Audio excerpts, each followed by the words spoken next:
For more fairy tales and to support this page, please follow and subscribe. New story is added every week.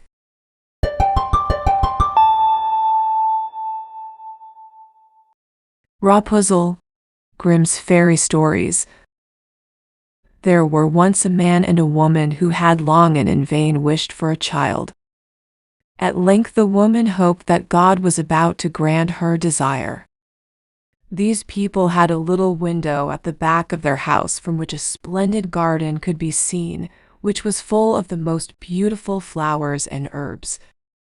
It was, however, surrounded by a high wall, and no one dared to go into it because it belonged to an enchantress who had great power and was dreaded by all the world. One day the woman was standing by this window and looking down into the garden, when she saw a bed which was planted with the most beautiful rampion, and it looked so fresh and green that she longed for it, and had the greatest desire to eat some. This desire increased every day, and as she knew that she could not get any of it, she quite pined away and looked pale and miserable.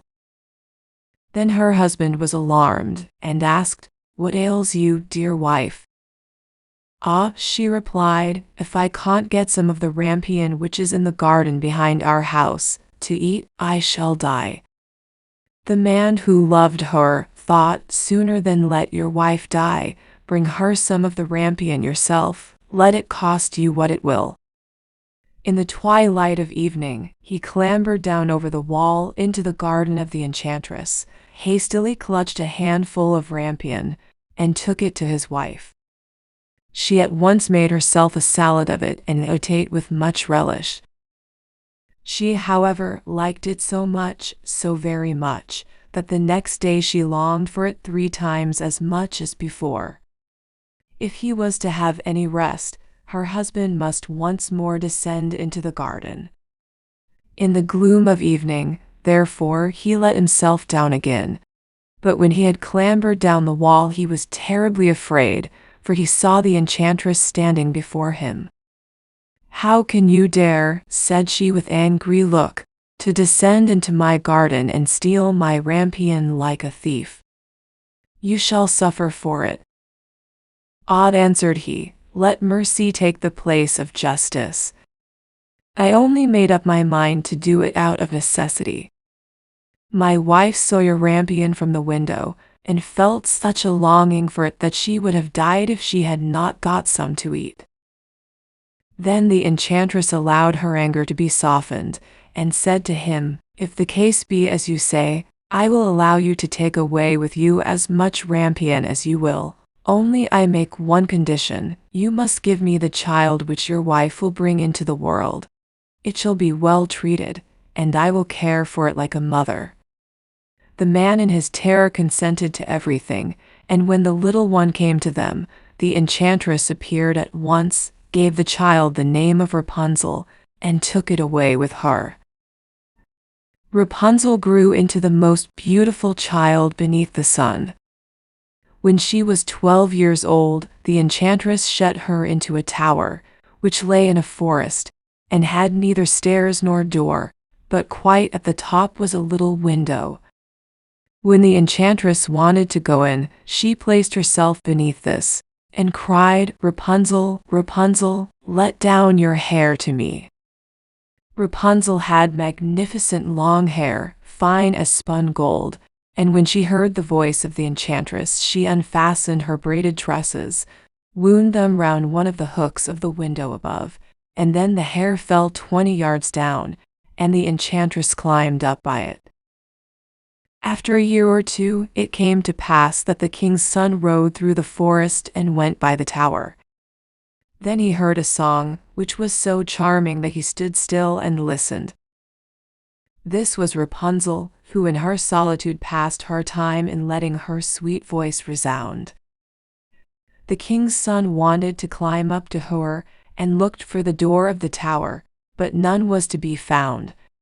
He rode home, but the singing had so deeply touched his heart that every day he went out into the forest and listened to it.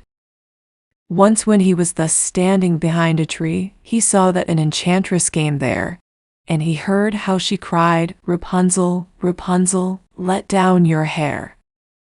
Then Rapunzel let down the braids of her hair, and the enchantress climbed up to her. "If that is the ladder by which one mounts, I will for once try my fortune," said he. And the next day, when it began to grow dark, he went to the tower and cried, "Rapunzel, Rapunzel, let down your hair." Immediately the hair fell down, and the king's son climbed up. At first Rapunzel was terribly frightened when a man such as her eyes had never yet beheld came to her. But the king's son began to talk to her quite like a friend, and told her that his heart had been so stirred that it had let him have no rest, and he had been forced to see her.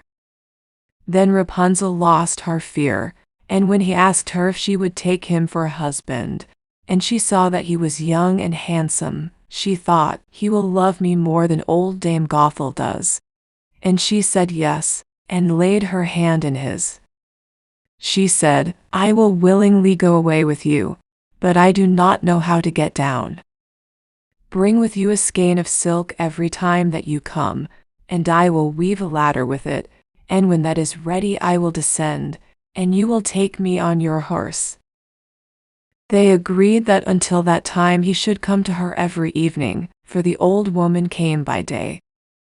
The enchantress remarked nothing of this, until once Rapunzel said to her, "Tell me, Dame Gothel, how it happens that you are so much heavier for me to draw up than the young king's son. He is with me in a moment." "Ah, you wicked child," cried the enchantress, "what do I hear you say? I thought I had separated you from all the world, and yet you have deceived me." In her anger she clutched Rapunzel's beautiful tresses, wrapped them twice round her left hand, seized a pair of scissors with the right, and snip, snip, they were cut off, and the lovely braids lay on the ground. And she was so pitiless that she took poor Rapunzel into a desert, where she had to live in great grief and misery. On the same day, however, that she cast out Rapunzel, the enchantress in the evening fastened the braids of hair which she had cut off to the hook of the window, and when the king's son came and cried, "Rapunzel, Rapunzel, let down your hair," she let the hair down.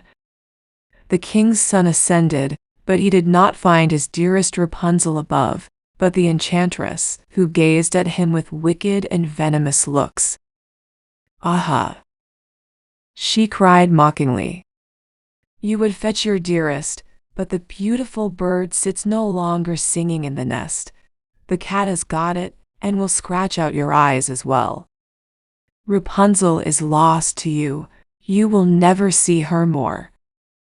The king's son was beside himself with pain, and in his despair he leapt down from the tower. He escaped with his life, but the thorns into which he fell pierced his eyes.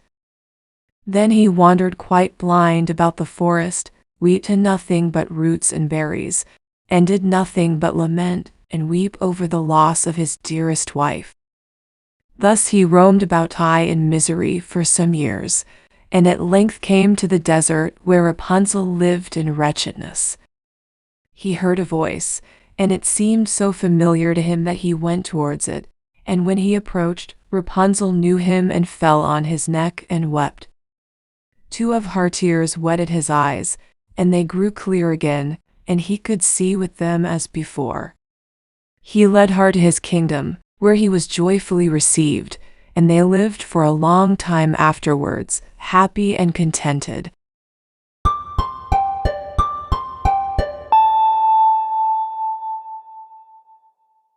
For more fairy tales and to support this page, please follow and subscribe.